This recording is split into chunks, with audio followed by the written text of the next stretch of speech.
நான் நிச்சயதார்த்தத்துக்கு கிளம்புறேன்.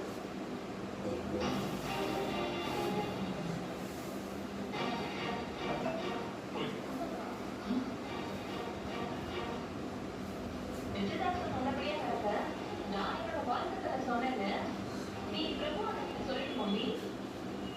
எதுக்கு மட்டும் நம்ம இப்படி பயந்துட்டு இருக்க? பிரபு நிச்சயதார்த்தத்தை தடுத்து நிறுத்துறதுக்கு நாங்க எந்த திட்டமும் போடல. நீ போய் நிச்சயதார்த்தத்துல நல்லபடியா கலந்துட்டு வா.